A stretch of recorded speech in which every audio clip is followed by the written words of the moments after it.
Hello friends, welcome to my YouTube channel Sweet Moment. I am here with a new part of Tame the Untamed.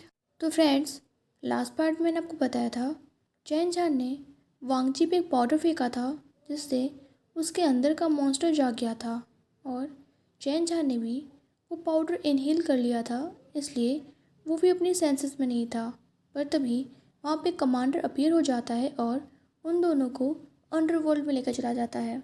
और कुछ time बाद commander wing को भी human world से underworld में ले आता है, जहाँ पर वांग जी विंग के साथ मिसबिहेव करता है और विंग वहाँ अनकॉन्शियस हो जाता है।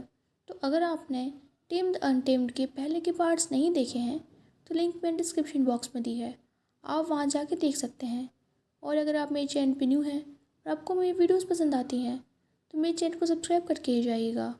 वीडियो को लाइक एंड शेयर करना मत भूलिएगा। आज की स्टोरी स्टार्ट करते हैं।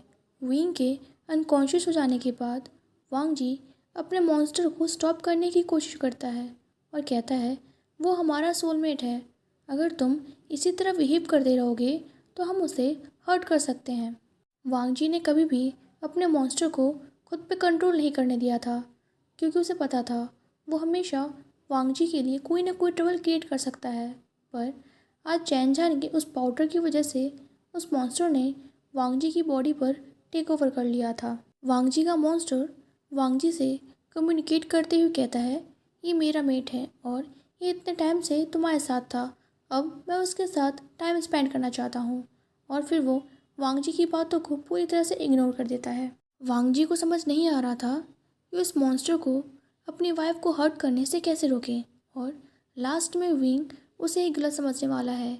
वो विंग को सब कुछ कैसे एक्सप्लेन करेगा और उसे कैसे बताएगा कि इसमें वांग जी की कोई गलती नहीं है। वांग जी मॉन्स्टर से कम्युनिकेट करते हुए कहता है एक्चुअली मैं तुम्हें कुछ बताना चाहता था, पर अगर तुम अपने मेट के साथ कुछ टाइम स्पेंड करना चाहते हो तो ठीक है, मुझे इससे कोई फ़र्क नहीं पड़ता। वांग जी की बातें सुनकर वो मॉन्स्टर थोड़ा सा रिलैक्स हो जाता है और उसका फोकस वांग जी से हट जाता है। उसी टाइम वांग जी तुरंत अपनी बॉडी पे टेक ओवर कर लेता है। वांग जी विंग को देखता है जो कि अनकॉन्शियस था। वो सबसे पहले अपने बेबी की हार्ट बीट चेक करता है। लकीली वो नॉर्मल थी, जिससे वांग जी थोड़ा सा रिलैक्स हो जाता है। फिर वो विंग को अपने आर्म्स में कैरी करता है और उसको केयरफुली क्लीन करने के बाद उसकी बॉडी पे कुछ ऑइंटमेंट अप्लाई करता है। फिर वो विंग की फॉरहेड पर किस करते हुए उससे कहता है वाइफी, ये सारी मेरी गलती है, मैं खुद को कंट्रोल नहीं कर पाया और मैंने तुम्हें और हमारे बेबी को हर्ट कर दिया। कुछ टाइम बाद वांग जी अपने रूम से बाहर चला जाता है तो वहाँ पर वांग जी को खेलते हुए देखता है।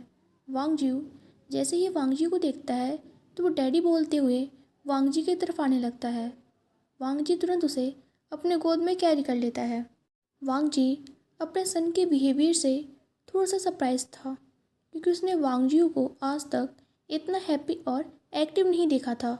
उसे समझ नहीं आ रहा था कि अंडरवर्ल्ड में वांग जी को किस चीज़ ने इतना हैप्पी कर दिया है। इसलिए वो वांग जी से पूछता है कि बेबी, डैडी को बताओ तुम इतने हैप्पी क्यों हो। पर वांग जी कुछ कहने की जगह और लाउडली स्माइल करने लगता है। कुछ टाइम बाद वांग जी उसे लेके अपने रूम में एंटर होता है। वांग जी जैसे ही विंग को देखता है तो उसके पास चला जाता है और उसे मम्मा बुलाते हुए अपना फेस विंग के फेस से रब करने लगता है। पर विंग से कोई रिस्पॉन्स न मिलने की वजह से ऐसा लग रहा था कि वो अभी क्राई करने लगेगा। ये देखकर वांग जी का फेस पेल हो जाता है। वो एकदम सरप्राइज था कि कुछ टाइम पहले उसका सन हैप्पीली स्माइल कर रहा था और अभी वो क्राई करने वाला है। उसे समझ नहीं आ रहा था कि उसके सन का मूड इतने जल्दी कैसे चेंज हो गया। पर कुछ टाइम बाद जब विंग को अपने सन की प्रेजेंस फील होती है तो वो अपनी आंखें ओपन करता है। विंग को उसकी पूरी बॉडी फील नहीं हो रही थी और ये सब वांग जी की वजह से हुआ था। उसकी वजह से आज विंग और उसके अनबॉर्न चाइल्ड दोनों की लाइफ डेंजर में आ गई थी। विंग वांग जी की आंखों में देख रहा था। उसके माउथ से एक भी वर्ड नहीं निकला था, पर वांग जी समझ गया था कि विंग क्या कहना चाहता है। फिर वो बहुत डिफ़िकल्टीज़ के साथ अपना एक हाथ उठा के वांगजू के बैक को रब करता है और उसे काम डाउन करने की कोशिश करता है और कहता है बेबी, क्राई मत करो, आज मम्मा ऑलमोस्ट मरने वाली थी, लकीली मैंने आज सर्वाइव कर लिया।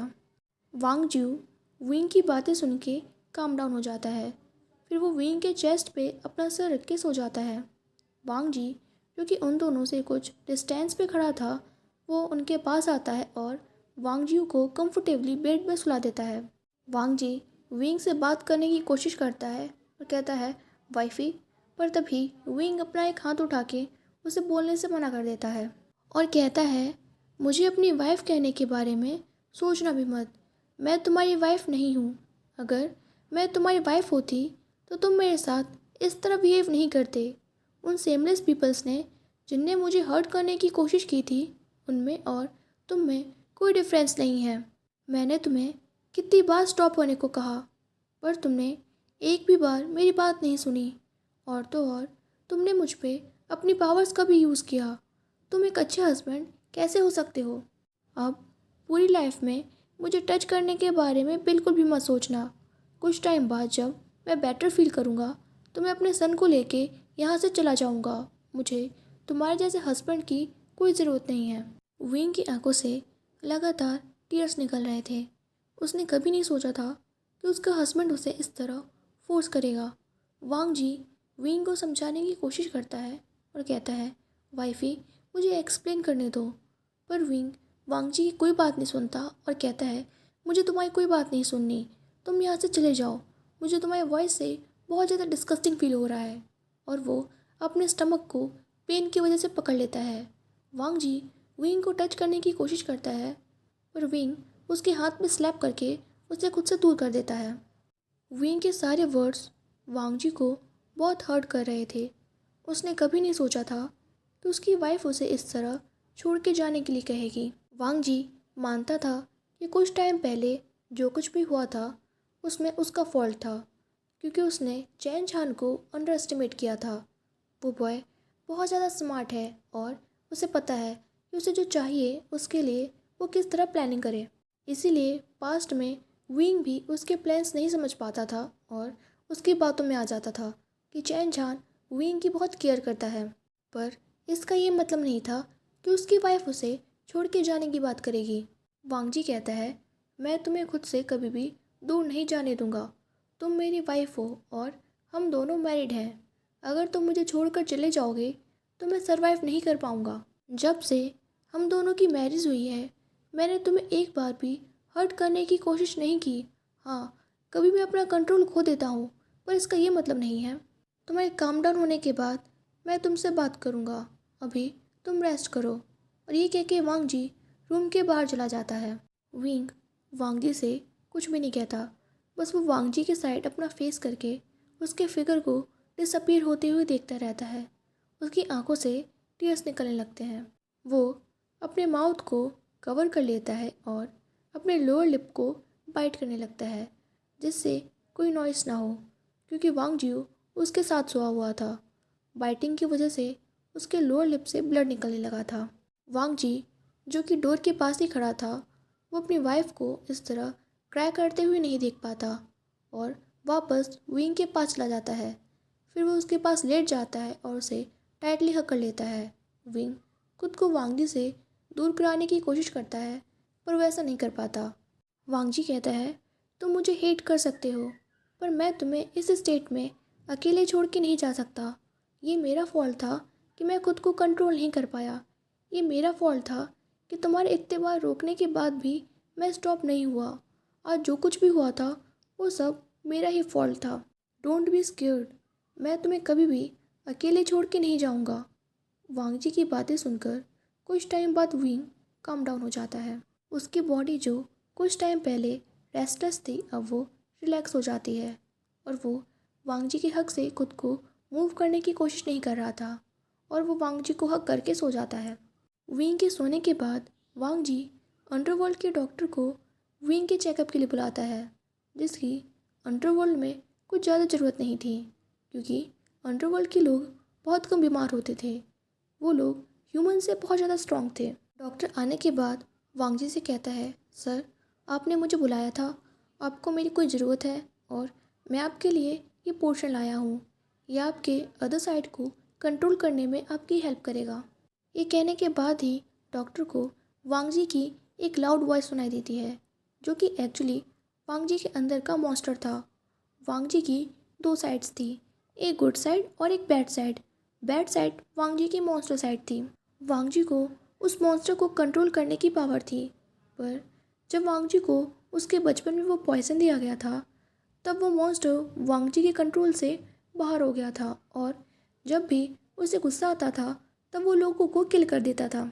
और अभी जैन छान के उस पाउडर की वजह से वो फिर से वांग जी के कंट्रोल से बाहर हो गया था। इस पोशन की वजह से वांग जी उसे फिर से अपने कंट्रोल में कर सकता था, पर वांग जी कभी भी ऐसे किसी पोशन का यूज़ नहीं करता था और अंडरवर्ल्ड के किंग होने की वजह से कोई भी उससे क्वेश्चन करने की हिम्मत नहीं करता था। तभी वांग जी का मॉन्स्टर वांग जी से कम्युनिकेट करता है और कहता है, इस पोस्टर को लेने के बारे में सोचना भी मत, क्योंकि अगर कभी भी मुझे तुम पे कंट्रोल करने का चांस मिला तो फिर तुम कभी भी अपने इस बॉडी पे कंट्रोल नहीं कर पाओगे। तो इसलिए बेहतर है कि तुम ये पोस्टर मत लो और अब मैं अच्छे से बिहेव करूँगा और तुम्हारे कंट्रोल में रहूँगा। अपने मॉन्स्टर की बातें सुनकर वांग जी डिसबिलीव में अपनी आंखें रोल करता है, क्योंकि वो मॉन्स्टर वांग जी से हज़ारों बार ऐसे प्रॉमिस कर चुका है कि वो उसके कंट्रोल में रहेगा और अच्छा बिहेव करेगा, पर ऐसा कभी भी नहीं होता। वांग जी डॉक्टर से कहता है, मुझे पोर्शन की कोई ज़रूरत नहीं है, मैंने तुम्हें यहाँ पर अपनी वाइफ को हील करने के लिए बुलाया है, क्योंकि मेरे मॉन्स्टर ने मेरी वाइफ को भी हर्ट कर दिया है। अपने किंग की बात सुनकर डॉक्टर तुरंत विंग को चेक करने लगता है और उसे एक मेडिसिन पिलाता है, जिससे कुछ सेकंड्स में ही उसकी पूरी बॉडी हील होने लगती है। विंग जब जागेगा तो उसे अपनी बॉडी में कोई पेन फील नहीं होगा। इसके बाद डॉक्टर विंग के बेबी की कंडीशन चेक करता है, जो कि बिल्कुल नॉर्मल थी। इसके बाद डॉक्टर वहाँ से चला जाता है। तो फ्रेंड्स, अगर आपको स्टोरी अच्छी लगी हो, please like this video and subscribe my channel. Bye bye, take care.